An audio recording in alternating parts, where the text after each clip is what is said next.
ótima quarta-feira a todos. Hoje, dia 23 de setembro de 2020. Venho aqui mais uma vez, né, trazer algumas informações, né, agradecer a vocês aí que estão me acompanhando, né, desejar a todos aí uma ótima tarde, né, que todos estejam bem, todos estejam com saúde, né, com muita força aí, e que todos possam, né, me ajudar aí nessa empreitada aí, né, para que possamos juntos aí, né, mudar um pouco a nossa história, né, ditar os rumos aí do nosso país e não só deixar que os outros façam isso por nós, né. Trago aqui algumas informações, né, queria saber aí se vocês estão fazendo a parte de vocês, né, espero que sim, né, não podemos deixar aí, né, acontecer as coisas que andam acontecendo, né, porque tá demais, sabe? Tá demais, né? De antemão eu peço aí que vocês deem um like aí no vídeo, compartilhem, tragam pessoas para se inscreverem, me ajudem, né? Me ajudem aí, né? E vamos aí fazer aí, né? As coisas, né? Andarem, né? As coisas aí mudarem aí a nosso favor, né? Vocês sabem aí, né, o que anda acontecendo, né? Problemas, né? E desgraças em cima de desgraças, né? Depois que, né, entrou esse governo aí de 2018 para cá, atualmente, né, nós estamos aí, né, com o problema da pandemia ainda, né, mais de 137 mil pessoas, né, irmãos, amigos, familiares, né, compatriotas, né, se foram aí com essa doença, né, a Covid-19, e o governo inerte a isso, não gasta, né, o dinheiro disponível que tem em caixa no Ministério da Saúde, por exemplo, para, né, pelo menos, né, dar uma amenizada no problema, né. Isso ele fez desde o começo, né, não investindo, né, totalmente em insumos, em compras de respiradores, né, não fazendo campanhas de conscientização da população, não, né, fazendo aí materiais aí, né, para que as pessoas, né, consigam aí ter um pouco de noção, né, sobre a questão de como é importante a higiene, né. O governo não fez aí o seu papel, né, de incentivar as pessoas, né, a ficar em casa, né. Pelo contrário, dizia que tinha que sair para ir trabalhar, né. Fez aquele auê, né, depois que o Congresso forçou, né, o governo a dar os R$ 600, né, o governo queria dar 200, fez o auê, né, dizendo que ele que tinha dado de bom grado, e uma pura mentira. E ontem, né, no discurso, né, na 75ª, né, é, abertura, né, da fala dele nas Nações Unidas, ele veio com um monte de mentiras, né? Diz que o índio taca fogo na floresta, né? Isso aí é um álibi, pessoal, isso é um álibi, né? Agora, se ruralista, né, madeireiro, tacar fogo lá na Amazônia, por exemplo, e chegar a polícia na mesma hora, né, o órgão de fiscalização, eles vão dizer que foram os índios, né? Imagina se o índio vai tentar, né, impedir que eles façam isso, né? E eles com suas armas matam esses índios. Aí chega a polícia e eles falam que os índios estavam tacando fogo na floresta, né? Falam que os índios que estavam tacando fogo na floresta e eles tiveram que matar os índios que ali estavam, né? Para que eles não fizessem isso, né? E a própria polícia, né? A gente sabe a mentalidade que tem, a ideologia que tem, né? A mesma ideologia do presidente da República, né? Vai colocar isso aí nos seus, né, seus relatórios, né? Infelizmente, olha o ponto que nós estamos chegando, né? Ele, né, esse presidente aí, né, incapaz, chegou ao ponto de dizer que ele estava dando $1.000, né, $1.000, pessoal, $1.000 por pessoa, né, por pessoa aqui no país, né, deu $1.000 para 65 milhões de pessoas. Olha a mentira. Vocês sabem que $1.000 é mais de 5 mil reais, né? Quem foi que recebeu um dinheiro desse, $1.000? Eu quero saber quem foi, né? Se algum de vocês aí recebeu esse dinheiro aí, me falem. É muita pilantragem, é muita sacanagem, pessoal. É muita cara de pau. Eu não sei como uma pessoa dessa consegue mentir tanto. É lastimável, sabe? E ainda você encontra pessoas que apoiam, né? Que dão ali seu apoio a esse desgoverno. É lamentável, né? É lamentável. Eu vou ler algumas informações aqui, né? Espero que vocês aí repassem aí, tá? Dilma aponta as 12 mentiras contadas por Bolsonaro na ONU. Em artigo, a ex-presidente Dilma Rousseff apontou as mentiras presentes no discurso de Jair Bolsonaro na Assembleia Geral da ONU. Praticamente não há uma sentença no discurso de Bolsonaro na ONU que não cometa pelo menos uma falsificação, uma manipulação, uma adulteração dos fatos. Vamos lá. A ex-presidente Dilma Rousseff escreveu no artigo nesta quarta-feira, apontando as mentiras presentes do discurso de Jair Bolsonaro na Assembleia da Organização das Nações Unidas na ONU. Praticamente não há uma sentença no discurso de Bolsonaro na ONU que não cometa pelo menos uma falsificação, uma manipulação, uma adulteração dos fatos, denunciou. Praticamente não há uma sentença no discurso de Bolsonaro na ONU que não cometa pelo menos uma falsificação, uma manipulação, uma adulteração dos fatos. O Brasil que Bolsonaro descreve... Só um momento aqui, pessoal, tem uma travada aqui. O Brasil que o Bolsonaro descreve não existe, e não existe por causa dele. As maiores florestas brasileiras ardem em chamas, com recordes de incêndios, e ele culpa os indígenas, que são as primeiras vítimas desses crimes ambientais. Os maiores biomas do país são consumidos pelo desmatamento ilegal, e ele diz que exerce controle rigoroso sobre a ação dos destruidores das florestas, o que também é falso. O Brasil voltou a registrar a mazela da fome, que maltrata mais de 10 milhões de pessoas, e ele se jacta de estar alimentando o mundo. Quase 140 mil brasileiros já morreram de Covid-19, e ele diz que agiu com rigor para combater a doença, ao mesmo tempo em que culpa os governadores pelas mortes. Bolsonaro dissimula de maneira costumaz, e o faz por cálculo, não por ignorância. Mesmo quando fala na ONU, não é ao mundo que está se dirigindo, mas aos seus seguidores mais radicalizados, que ele mantém mobilizados à base de fake news e deturpações da verdade. Seu objetivo é manter a iniciativa política e a polarização. Foi assim que na Itália dos anos de 1910 e 1920 e na Alemanha nos anos 1930, o fascismo e o nazismo cresceram até chegar ao poder, mobilizando permanentemente uma minoria de seguidores agressivos, capazes de intimidar o campo democrático da sociedade. O mundo já não acredita em Bolsonaro, parte dos brasileiros já não acredita nele, mas não há sinal de que ele pretenda parar, terá de ser parado. No texto a seguir é possível verificar pelo menos 12 falsificações, que Bolsonaro apresentou ao mundo ontem no seu discurso. Vamos lá. Primeiro, a fala: desde o princípio, alertei em meu país que tínhamos dois problemas para resolver, o vírus e o desemprego, e que ambos deveriam ser tratados simultaneamente com a mesma responsabilidade. A verdade, Bolsonaro negou a gravidade da doença, tratou-a com desdém, afirmando que era uma gripezinha.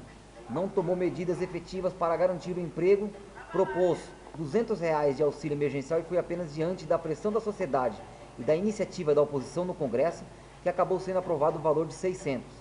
Por culpa do governo, o Brasil foi o país que menos aplicou testes. Bolsonaro foi contrário ao isolamento e distanciamento social, ele próprio promovendo e participando de aglomerações e desprezando o uso de máscaras. Defendeu e expandiu a produção de cloroquina, enquanto deixava de adquirir analgésicos para a implantação de tubos respiratórios nos doentes graves. A 2, a fala por decisão judicial, Bolsonaro falando aqui, abre aspas para ele. Por decisão judicial, todas as medidas de isolamento e restrições de liberdade foram delegadas a cada um dos 27 governadores das unidades da federação. Ao presidente coube o envio de recursos e meios a todo o país. Agora a verdade. Bolsonaro vem se escondendo por trás de uma decisão do STF, que supostamente transferiu o poder de enfrentar a Covid-19 para estados e municípios. Trata-se de uma versão inverídica e absurda, pois há uma clara obrigação constitucional da Presidência da República de coordenar ações diante da gravidade da crise sanitária, que já matou mais de 138 mil pessoas. Também somos uma federação, e assim, há o dever intransferível de a União articular a ação dos 27 estados, o Distrito Federal e os 5.570 municípios. O Supremo nunca eximiu o governo federal do dever de agir, nem transferiu seu poder. apenas deu a estados e municípios o direito de também tomar decisões sobre medidas sanitárias, de isolamento e de distanciamento social, segundo suas circunstâncias específicas. Vamos agora para 3, né? Abre aspas para ele aí, para o presidente da República. Nosso governo, de forma arrojada, implementou várias medidas econômicas que evitaram mal pior. Concedeu auxílio emergencial em parcelas que somam aproximadamente $1.000. Vamos para a verdade. Não houve arrojo, mas mesquinharia. Bolsonaro tentou impor um auxílio emergencial de apenas R$200 por mês. O auxílio foi só de 600 por decisão do Congresso, propostas dos partidos de esquerdas e demais partidos, né? Também, né? Até alguns partidos também, né? Que são até de direita também, né? Sabendo da gravidade, senão a economia ia pro buraco totalmente, né? Impondo uma derrota ao governo. Bolsonaro insinua na fala que pagou $1.000 por mês, mas mesmo somadas as parcelas do auxílio emergencial, estarão longe de totalizar $1.000. Se cumprir o que anunciou, o governo terá pago até o fim de dezembro 5 parcelas de 600 e no máximo 4 parcelas de 300. Isso totalizará, na melhor hipótese, R$4.200, muito abaixo de $1.000, que são R$5.470. A iniquidade do governo também se fez sentir no tratamento dado aos que têm direito ao auxílio emergencial, na forma de milhões de exclusões injustificadas, atrasos, filas e aglomerações nas agências da Caixa, aplicativos que não funcionam, um labirinto burocrático que transformou a busca por ajuda num grande sofrimento. Agora vamos para 4, né? O presidente falando agora. Nosso governo assistiu a mais de 200 mil famílias indígenas com produtos alimentícios e prevenção à Covid, né? Agora vamos para a verdade. Do projeto aprovado no Senado de apoio às comunidades indígenas, Bolsonaro vetou artigos que obrigavam o governo federal a fornecer água potável, material de higiene e limpeza e cestas básicas às aldeias. Em outro momento, proibiu a entrada de equipes da organização Médicos Sem Fronteiras nas comunidades indígenas. Vamos para a quinta mentira dele, né? Vamos ao que ele fala. Não faltaram nos hospitais os meios para atender aos pacientes de Covid. Vamos para a verdade. O governo federal falhou fragorosamente no planejamento e na distribuição de máscaras, EPIs e respiradores aos hospitais de todo o país. A testagem é uma das mais baixas do mundo. A falta de testes suficientes é uma das causas de o Brasil ter se tornado um dos epicentros da doença no mundo. A maior parte dos recursos federais destinados ao combate à pandemia nos estados não foi liberada de fato. Segundo várias reportagens, a maioria das máscaras e equipamentos prometidos não chegou aos hospitais e aos estados, e as prefeituras foram obrigadas a agir por conta própria. Faltaram equipamentos e medicamentos nos hospitais, sobrou cloroquina nas prateleiras do Ministério da Saúde, comandado por um militar especializado em logística. Vamos para a sexta. A fala dele agora, né, do presidente. O caboclo e o índio queimam seus roçados em busca de sua sobrevivência em áreas já desmatadas. Os focos criminosos são combatidos com rigor e determinação. Vamos para a verdade. Praticamente todos os casos de incêndios na Amazônia e no Pantanal identificados ou suspeitos de ação criminosa foram cometidos por fazendeiros, grileiros e invasores de terras públicas e reservas florestais e terras indígenas. Sentiram-se autorizados para tal diante do desmonte das políticas de contenção do desmatamento e da fiscalização.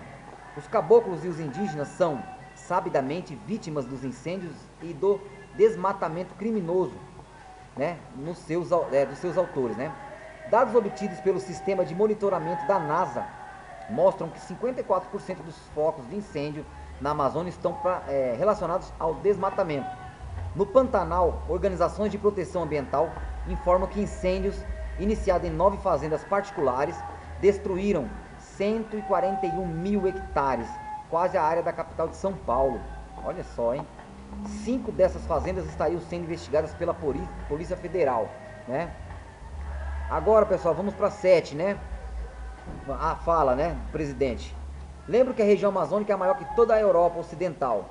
Daí a dificuldade em combater não só os focos de incêndio, mas também a extração ilegal de madeira e a biopirataria. Por isso estamos ampliando e aperfeiçoando o emprego de tecnologias e aprimorando as operações interagências, contando inclusive com a participação das Forças Armadas. A verdade agora. A extração ilegal de madeira e os incêndios criminosos não são combatidos devidamente por causa da leniência deliberada do governo Bolsonaro, que desde ao assumir desautorizou, fragilizou e desmontou a fiscalização, assim como cometeu ataques contra o INPE, tendo inclusive demitido seu diretor, um dos cientistas mais respeitados do Brasil e do mundo. O Ministério do Meio Ambiente não apenas suspendeu o trabalho de fiscalização e cancelou as operações, como tem protegido os verdadeiros criminosos ambientais. Chegou a trazer a Brasília em aviões da FAB para reunião com o ministro um grupo de garimpeiros ilegais que atuava em reserva indígena. Em famosa reunião ministerial filmada e divulgada, o ministro defendeu que o governo aproveitasse a distração criada pela pandemia para, como ele disse, passar a boiada, de decretos e portarias que facilitem os crimes ambientais. Lamentável, Vamos para 8, A fala do presidente. Somente o insumo da produção de hidroxicloroquina sofreu um reajuste de 500% no início da pandemia. Agora vamos para a verdade. No Brasil e no mundo, a comunidade científica séria e conceituada alertou o tempo todo, desde o início da pandemia, para o fato de que a cloroquina e a hidroxicloroquina não têm eficácia contra a Covid-19 em nenhum estágio da doença e podem, ao contrário, acarretar efeitos colaterais que levam à morte. Até mesmo Trump, a quem Bolsonaro imitou, agindo como garoto propaganda de um remédio perigoso, abandonou a defesa da cloroquina e, para livrar-se do medicamento, que parou de indicar, despachou o estoque para o Brasil. Vamos para 9. A fala do presidente. No campo humanitário e dos direitos humanos, o Brasil vem sendo referência internacional. Vamos para a verdade agora. Só se for referência negativa, E desde a posse de Bolsonaro, a situação dos direitos humanos no Brasil vem se deteriorando, a ponto de provocar advertências da alta comissária de direitos humanos da ONU, Michelle Bachelet, que denunciou a militarização de instituições civis, a violência policial e ataques a ativistas, líderes comunitários e jornalistas. Vamos para 10 agora, a fala do presidente. Em 2019, o Brasil foi vítima de um criminoso derramamento de óleo venezuelano, vendido sem controle. Vamos para a verdade. Não há nenhuma conclusão ou prova de que a Venezuela tenha contribuído para o derramamento de óleo no Atlântico, trazido pelas correntes marítimas à costa brasileira. O que ficou demonstrado sobejamente foi a demora e a inação do governo brasileiro, que levou quase 3 meses para tomar as primeiras providências em relação ao desastre, que atingiu o litoral de 10 estados, Naquela época, até muitas pessoas que foram limpar as praias como voluntários, Muitas civis, O governo nada fez. Para 11 agora, a fala do presidente. No primeiro semestre de 2020, apesar da pandemia, verificamos um aumento do ingresso de investimentos em comparação com o mesmo período do ano passado. Isso comprova a confiança do mundo em nosso governo. Vamos para a verdade. A imprensa informa hoje que do ano passado para cá houve, na verdade, uma queda de 30% nos investimentos estrangeiros diretos no Brasil. Nos primeiros 8 meses desse ano, o Brasil sofreu uma fuga recorde de capitais, que chegou a 15 bilhões, 15 bilhões. Outra notícia dá conta de que, por causa do estado de paralisia do MEC, desde a posse do Bolsonaro, o país deixou de receber os repasses de um empréstimo de 250 milhões do Banco Mundial para dar suporte à reforma do ensino médio. E agora a 12, A fala dele, do presidente, O homem do campo trabalhou como nunca, produziu como sempre alimentos para mais de 1 bilhão de pessoas. O Brasil contribuiu para que o mundo continuasse alimentado. Agora vamos para a verdade. O Brasil de fato continuou sendo o grande produtor exportador agropecuário, mas dilapidou a agricultura familiar, que até 2014 era responsável pela produção de 70% dos alimentos consumidos pelo povo brasileiro. Por esta e outras escolhas de índole neoliberal, o Brasil voltou a registrar a calamidade de fome, que aumentou em 43,7% em 5 anos, atingindo mais de 10 milhões de brasileiros, Sem falar também na escassez de alguns produtos que, como foram exportados com a alta do dólar e os grandes, os grandes produtores, os grandes do agronegócio aí, eles exportaram muito, desabasteceu o mercado interno aqui e os preços das coisas se elevaram, E estamos pagando aí caro, pelos produtos, da cesta básica, por exemplo, né? Infelizmente. Então, pessoal, essas são algumas mentiras desse filho da mãe, né? Eu não sei se um cara desse merece algum adjetivo bom, né? Mas eu espero aí, pessoal, que a gente possa tirar esse cara, esse energúmeno, né? Inescrupuloso aí. E a gente precisa nos unir para que isso aconteça, ok? Quero agradecer a todos aí, desejar a todos uma ótima tarde aí. Até a próxima aí.